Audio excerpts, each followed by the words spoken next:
you don't want to like be like, well, it has to sound like X, Y, and Z, because I mean, there are certain bands that do that well. Like I mean, I love Motorhead and AC/DC and Slayer, for example. Those are probably the easiest examples of that. But I don't think we're that kind of band. I think we're a band that wants to kind of make a natural progression throughout the course of our discography.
Welcome to the Dreams of Consciousness podcast. If you'd be so kind, would you mind introducing yourself? Hello, my name is Dave Palenske. I'm the vocalist for Volcandra. And Dave, how would you describe the music of Volcandra? Volcandra is more or less a three-way combination of black metal, melodic death metal, and thrash metal, balanced out as well as we possibly can in order to create a cohesive sound. Would you say that Volcandra is mostly fast in the way that you combined melodic death metal, black metal, and thrash metal? In some ways, yeah. We try to focus on having a lot of blast beats in our songs, but not to the point to where the speed or the technicality can ever be overbearing. We try to maintain a sense of catchiness and have like plenty of hooks in our songs as well. We try to write riffs that will get stuck in your head, and we also try to keep things a little rock and roll, there will be sections of songs that are just kind of break down into like a simple beat to kind of connect to, I guess, people's more primal, I guess, appreciation for heavy music, because you don't want to get too lost in the weeds with everything you can do with your instruments. So we do try to keep it interesting, but not over anyone's heads, basically. Right. It sounds like technicality isn't necessarily the end goal, but would you say that you guys are pretty adept musicians? I hope so. But you are correct in that, we're not trying to, play as many notes as possible entirely or constantly. But yeah, I think having some catchiness and some hooks and some things that will stay with you after listening are very important. But at the same time, we also don't want to be lazy, and we do try to push ourselves a bit further with every consecutive release. So, Can you tell me a little bit about how the band got together and what your goals were at the time you formed? yeah, so three of the founding members of Volcandra were in a black metal band prior to the band's formation, and they separated from that band and took some of the songs from that project with them. So that black metal band, those guys being in that band was kind of integral to where the sound of Volcandra started. And I would say the blueprint of what we do is probably rooted in more of the melodic black metal side of things. But as the band has progressed on, we've tried to implement more ideas and different subgenres along the way, but all trying to keep it sounding like the same band. But yeah, those three guys came from another black metal band and approached me initially to join the band to play guitar and sing, which I was doing in another band at the time. But I had more interest in being a vocalist exclusively because there were avenues that I could explore as a lyricist a bit further than I would normally if I was playing guitar and singing. And that turned out for the best because we also recruited one of our guitar players, Jamie DeMar, and his style and his playing has been very influential for the band moving forward. And with each new release, things seem to be getting more collaborative along the way. And that just makes things a lot more interesting when everybody is throwing ideas into one pot and you see what sticks. And I think the melding of a lot of different playing styles and personalities, somewhere in the middle of that's kind of where the magic happens, because on paper, you wouldn't think that like, oh, a death metal riff here and a thrash metal riff here and this atmospheric black metal part here, like you wouldn't think maybe all those things would necessarily flow together. But I guess the way that we try to write songs is we try to make sure everything, I keep using the word cohesive, but we try to make sure everything is cohesive and flows nicely. And that goes into, from within a song, but also from, like if you're sitting down and listening to a record from start to finish, try to make sure each song flows together as well too, just to make everything feel like a completed and well realized piece of work, and not just like a compilation of a bunch of songs that we've been sitting on. Right. You mentioned that three of the members were in a black metal band previously. What would you say musically separates Volcandra from the previous project? I think some of that previously mentioned rock and roll attitude definitely comes into play with Volcandra more so than the previous project, and just the mixing of more thrash metal and death metal elements as well. Though the previous project was definitely more strictly on the black metal or melodic black metal side of things, and Volcandra is more of an amalgamation of different ideas. How do songs usually start for you guys? So normally one of us will have a riff or a pre-production demo of half a song or a mostly finished song, and then we'll send that to our drummer, and he has a home setup where he can record drums over the track and then send it back to us. And we'll do that a couple of times and kind of like fine tune certain ideas, and then we'll get into our practice space together and play the songs repeatedly over and over and over again, and and try to see how everything feels when we actually play it live. And I think that's kind of like the final piece, is like how a song feels live, and and how it will translate to an audience. But it all really starts with, one person's idea, and then we send it to our drummer, and then the five of us go over it all together, and we just kind of pile on everyone else's ideas, or take a riff out, or trim the fat to make a song move at a steady pace. But yeah, it's definitely a collaborative effort, and that's I think the most fun part about being in a band is working with other musicians. Right. I mean, as somebody who plays guitar, do you also contribute riffs here and there?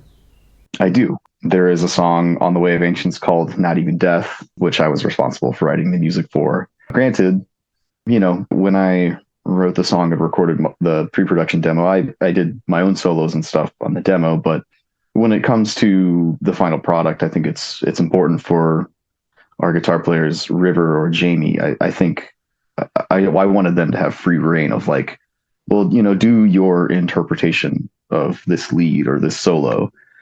And on top of that, there were some tweaks made to this particular song that were made by River that I think ended up, making the song exponentially better. And they're not even like super like large changes to the track. But sometimes it's those little things that make the biggest difference. Sure.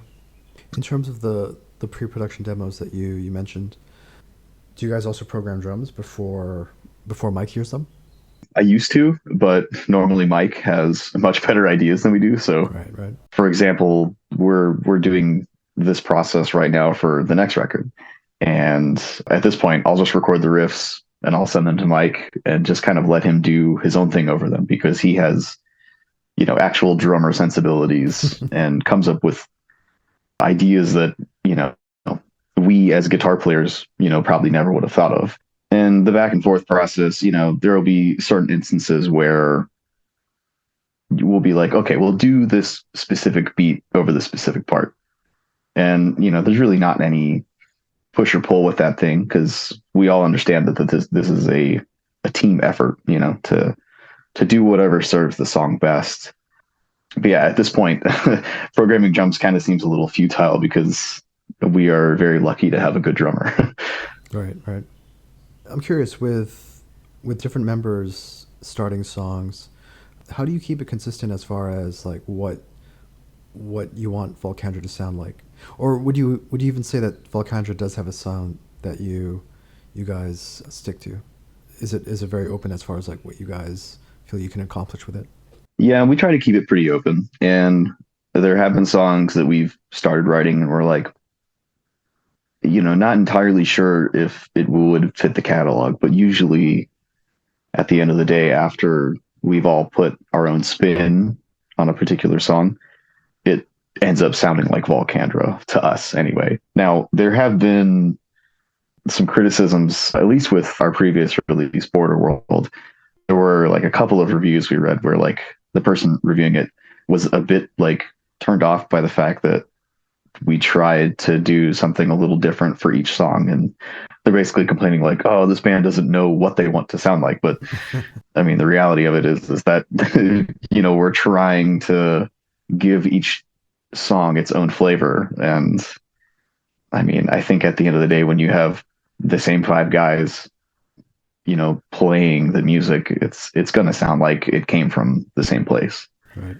And yeah, we do strive for a certain combination, but you also mentioned like we try to leave a little room for growth and expand on that with each following release. You don't want to like be like, well, it has to sound like X, Y, and Z, because I mean, there are certain bands that do that well. Like, I mean, I love Motorhead and AC/DC and Slayer, for example. Those are probably the easiest examples of that. But I don't think we're that kind of band. I think we're a band that wants to kind of make a natural progression throughout the course of our discography. Yeah. And even for bands like Maiden or Motorhead, or even Priest, where they're kind of identified with a certain sound, their songs were always more varied than that. You know what I mean? It's just that when people think of Motorhead, they think of Ace of Spades, but not everything they wrote was Ace of Spades. You know what I mean? Exactly. Yeah. And honestly, I mean, maybe the comparison I just made wasn't really that valid, because you think of like when you go from like Rain and Blood to Seasons in the Abyss, like, there are some changes or South of Heaven for that matter. Yeah. Like they're not all exactly the same, but like you always know when you're listening to Slayer, right? Right. So I think that's important. I think you have to have something that will discern you from other bands. And I think it may be a generational thing, because I definitely remember black metal bands that I used to love, or even a band like Vader, and the criticism would always be like, well, all their songs sound alike. You know what I mean? All their albums are the same, so you can never really please everyone. It seems like if you go, either way, somebody will have something to say about it. Yeah, that's true. You're right. You're never ever going to please anyone, but I guess at least if like your music is varied enough, like let's say we do a tour with a death metal band, then we'll probably pick our heavier songs that are at least teetering more on the death metal side of things for that set list. Or if we play with a black metal band, maybe we'll choose like some more of our like more atmospheric songs. So you can kind of play it both ways. Would you guys ever go like full Bathory with like slow, folky, epic Viking metal or anything like that? That sounds like a lot of fun, actually.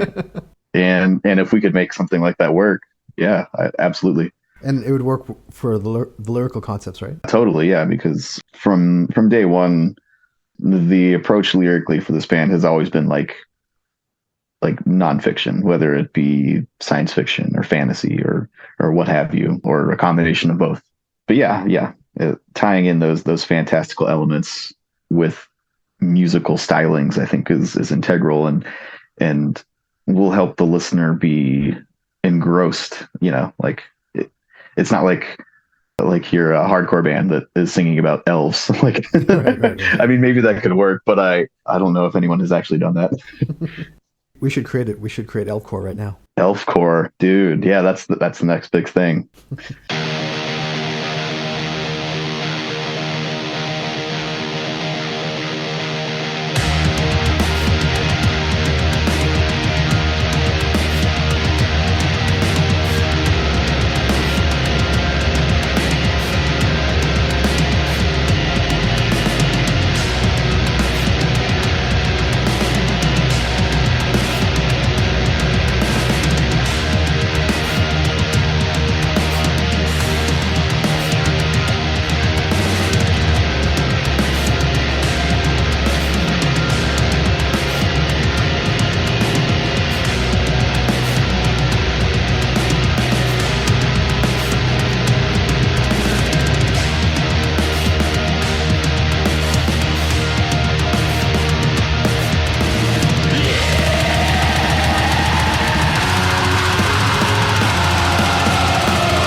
Out of curiosity, where does your interest in fantasy come from? It's just probably childhood interests, being into all sorts of things as a kid, whether it be like Japanese science fiction, like Godzilla or Ultraman, for example, or fantasy films, like a lot of like the great like Ray Harryhausen stuff I grew up with, like the Sinbad movies or Clash of the Titans or Jason and the Argonauts. And as far as like more science fiction goes, like I love the Alien series, or at least at least the first two movies. I love Predator. So I don't know. I have such a deep love for a lot of those things, and it comes very naturally to want to be inspired by those things and implement that sense of like adventure into the music. Right. Do you also have an interest in fiction writing? Oh, and fiction writing? Yeah. Yeah, I haven't picked up a book in a while, but I mean, I do love the Lord of the Rings series, for example. Huge fan of those. Yeah, I haven't. I probably should like dive into a lot more literature stuff. I'm sure I could expand a lot of my inspirations that way. Yeah. When you approach a concept, when you approach writing for an album, do you start with an overall narrative and then song by song break it down? Yeah, that's what we did for The Way of Ancients. I don't want to give away exactly what the album is based on. I think if you do some digging and you are familiar with the source material, it should be fairly evident. But for The Way of Ancients, the record is based off of a video game series from the late 90s to early 2000s. And I think I didn't really start writing the lyrics until we had decided on what songs were going to be on the record. And then once we figured out what order they were going to be in, that way I was able to kind of map out, okay, we have 8 tracks. The first track is the prologue, and the second track is like the first chapter, and then so on and so forth. Every track kind of builds on that story and expands on it, and then the end track is like the big finale, like the big like final quest. So once we had the songs mapped out, it was pretty easy to figure out what each one was going to be about. And it was easy to figure out what song was going to be what chapter based on like the mood of the music and the riffs. Right. So that was a lot of fun to put all the pieces together to kind of make this entire thing realized. So which came first in terms of the order? Did you have like a like chapters almost, and then try to fit it with the song so that they flowed like a complete narrative? Yeah, I definitely had like the chapters in mind, and it was easy to figure out like how everything was going to be divided up once we knew like how many songs were going to be on the record. So I think once that number was determined, it was easy to write down like clip notes of like what each song would be about. And I would take those cliff notes and then listen through the tracks and then turn those notes into lyrics, basically. Right. And that goes into each individual song as well. Like if a certain chapter of the story has X amount of parts, I can be like, okay, well, we'll cover this on the first verse, and then the quote unquote chorus will be kind of like a reoccurring theme Right. in the story that we can come back to for the hook, and so on and so forth with like the next verse, the bridge, or whatever. So that was a really interesting process. And I think when it comes to the next one, because this is Way of Ancients is like the first record that I've written like an all encompassing like concept, like with the previous like first full length and the EP, like every song was based off of something, but it wasn't, none of those things were connected necessarily. So this was the first time I did that. And I think for the next record we also want to do a concept thing. So hopefully it'll be a bit more of a refined process, and will turn out even better next time. Well, what made you decide to try that with this album? It's something I wanted to do for a while. I wanted to do the concept thing around the time that we started writing the songs for Border World. But once we decided that Border World was only going to be a 4-song EP, I put that idea on the back burner because the story is at a pretty large scale, and you know, having twice the amount of music to span this story over was the time and place to do it. So it's an idea that I've been sitting on for a while, and it's a story that has inspired me for a long time. So a lot of the subject matter that I wanted to cover came pretty naturally because I'm very familiar with it. So if someone followed the album from beginning to end, would they get a linear narrative? Absolutely, yeah, yeah. Everything kind of happens like chronologically as far as the story is concerned, and I hopefully that creates like a sense of like accomplishment by the time you get to the end of the track. Like especially since like the final track is like very the Way of Ancients, the title track is very like triumphant, feels very victorious by the end of it. So hopefully the listener kind of gets that sense of like I don't know, like closure by the time that the album's over with. So The Way of Ancients will be released by Prosthetic Records on the 1st of March. We spoke about you had a batch of songs to choose from in terms of what fit the concept of the album. So it sounds like you guys didn't go into this specifically with an album in mind, that you guys just write, not necessarily for an upcoming release, but you write because you write naturally. Yeah, yeah, I think that's true because there are a handful of songs on this record that were written before Volcandra was even a band. So like the first single we released, Fouled Sanctity, that's a song that Jamie DeMar, our guitar player, wrote. And I remember going to like some of the first Volcandra practices and showing up, and Jamie and Mike were jamming on those riffs. And I remember going into the practice space and being like, what is that? That is dope. We have to use that. And here we are 4 years later, or 5 or 6 years later, however long it's been.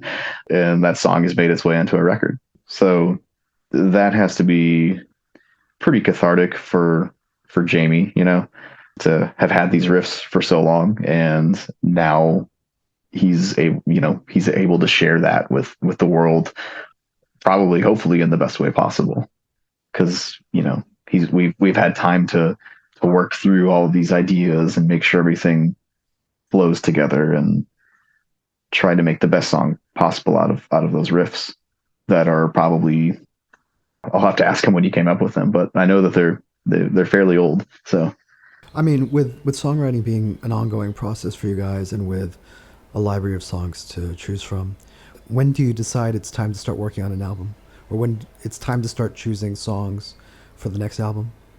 well, I think it was around the time that we kind of wrapped up our touring back in 2022 to promote Border World.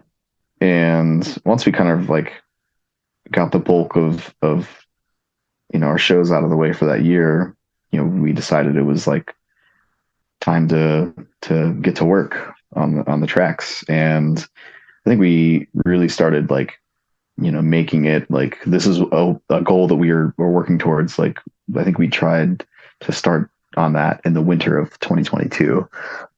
Probably the last 3 or 4 months of the year, we just started grinding on all these tracks, and we recorded everything within the first quarter of 2023, turned it into Prosthetic, and then we realized that the record wasn't going to come out until March of this year. So, and that's for a multitude of things. It's like, Prosthetic probably already had a bunch of releases planned, so they have to schedule us in around those other things. And then you have to consider the turnaround time for the production of the vinyl. So that was a learning experience for us, because we thought we would get the record in early in the year and then hopefully be able to put it out in like the fall of the same year. But I think the silver lining to that was we had plenty of time to prepare for the release. We shot 2 music videos so far, and we were able to get, everything lined up, all of the promotional things and what have you, have those ready. And I think the thing we learned from that was, well, we might as well you know, whenever we can find time, we might as well start working on the next one so we can keep a consistent release schedule. Because with the way that the music industry is now, I mean, there's so many bands out there putting out records and going on tours. It's easy to, I think, to get swept under the radar, because there's so many people putting out music. So that you kind of just have to keep grinding at it whenever you can. And at this point, we are probably 5 or 6 songs deep into whatever the next record will be. I mean, they're still in like the demo stages, but it's at least good to like know that there's a skeleton of the next record already kind of forming.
You mentioned you started recording in the beginning of 2023.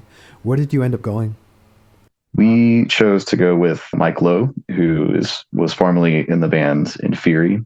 He's from the Nashville, Tennessee area, which isn't too far from us. And I've known Mike Lowe for at least a decade at this point. He's a good friend of mine. He and his wife Emily, both wonderful people.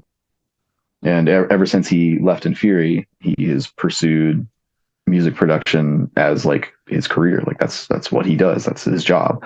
So we knew he was going to take things very seriously, and we knew he was going to know how to produce like the style of metal that we play, because he's very well versed in like the black metal, death metal thing, considering his career with In Fury. And then also he is in a band with his wife called Oubliette. They're a incredible, like, atmospheric black metal band. They're awesome, and they have a record that's going to come out very soon as well.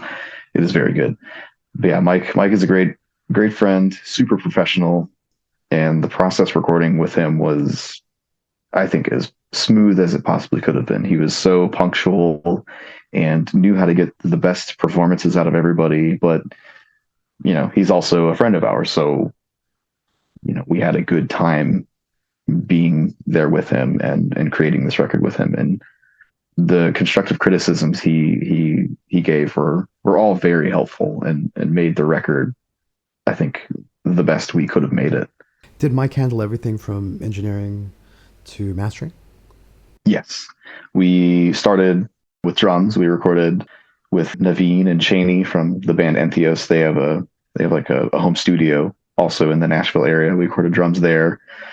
And then all of the guitars and vocals were done like, at his home, basically.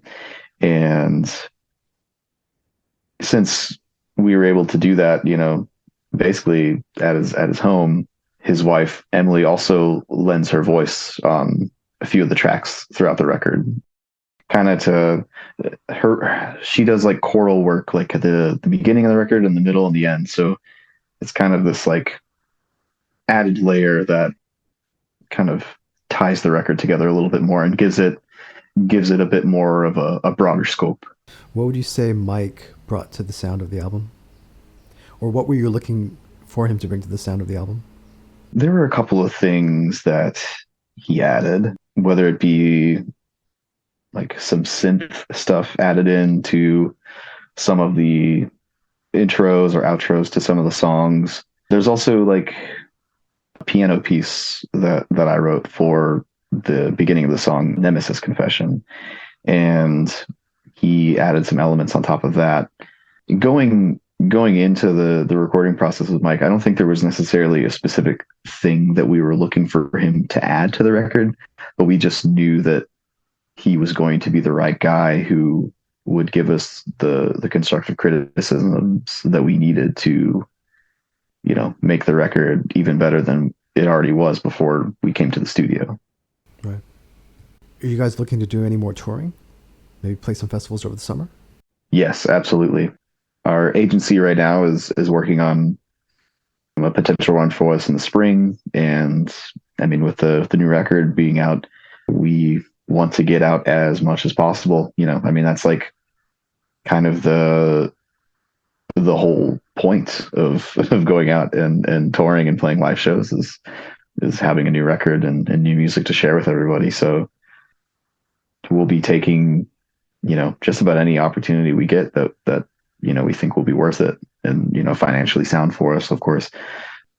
But yeah, that is definitely our plan is to get out on the road as much as possible. And we're very, very excited to play these songs live. A, because we've been playing the older material for so long, but B, also like, I don't know, these songs are a lot more fun to play, at least for me. And we've been teasing a couple of them, at shows for like the last few months, and the response has been very, very good. Like Fouled Sanctity is probably like, well, at least at the time of the touring we were doing in the latter half of 2023, Fouled Sanctity was like the most like mosh worthy song that we had. And yeah. And so like we would play it and then people would like go bananas, and we were like, oh, we need to write more songs like that. Yeah. And then that's not to say that like, there won't be like more like atmospheric or ethereal aspects to the music, but how people are going to react live is definitely a factor. And being a band that plays live, we want to write music that is going to translate well live. So yeah, we want to get out as much as we can, and we're hoping we can get like a sick offer, like opening for a much larger band. Very cool. So, The Way of Ancients will be out on the 1st of March through Prosthetic Records. Dave, please tell people how they can order the album. Yeah, so you can go to either our Bandcamp page, or you can go to the Prosthetic web store and pre-order the record right now. It will be available on vinyl and CD and digital. So those are the two places you can go to get the record. Do you want to say anything about the vinyl version that Prosthetic is putting out? Yeah, we were able to do a cool color variant. We called it the Frozen Winds variant, which is lifted from some of the lyrics of one of the songs. And the vinyl looks immaculate. It looks really great. And Prosthetic was so easy to work with getting like the layout and everything to our liking. We're very pleased with how it looks. And for me, it's the first full length record that I've been a part of that has been released on vinyl. So that's a pretty cool milestone for myself. That's awesome. And if people want to follow Volcandra online, what's the best way to do that? Yeah, you can find us on Facebook or Instagram. Obviously, we're on all the streaming platforms as well, Spotify, iTunes, etc., and so forth. So feel free to check us out and give us a follow and a like and all that good stuff. And you mentioned that you're already working on the follow-up album to The Way of Ancients. Do you want to give a little tease on what that may sound like? So far, there's a lot of melody, but I think the level of intensity is maybe even a bit more present than The Way of Ancients. Like The Way of Ancients is probably our most aggressive record we've put out so far, but I would argue that the new songs are even a little more aggressive. Like I said, there is still a lot of melody, but it's very heavy. Like there's some melodic death metal tracks. There's like some weird black metal riffs. There's some straight like low angry death metal riffs. So yeah, so we're still pulling from a lot of different influences on this one, and I think it will still sound like Volcandra, but it's just I think it's a natural progression of the sound. Is there anything else you want to say?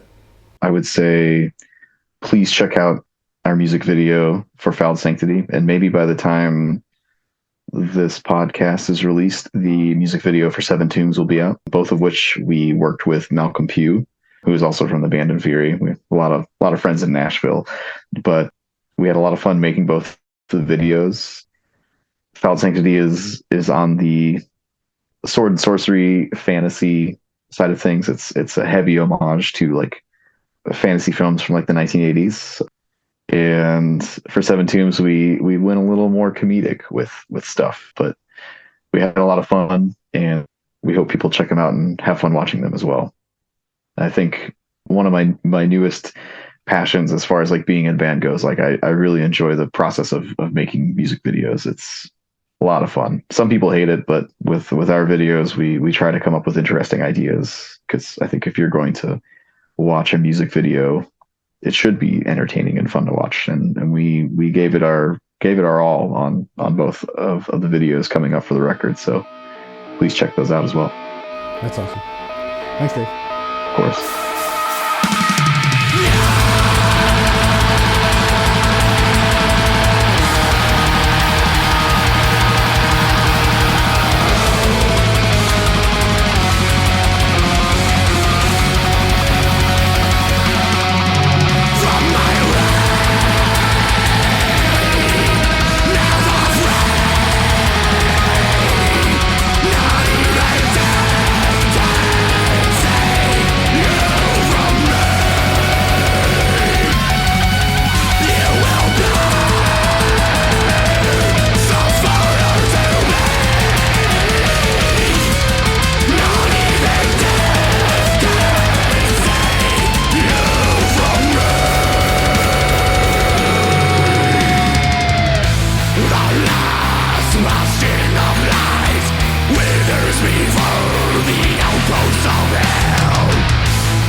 Get to the chopper!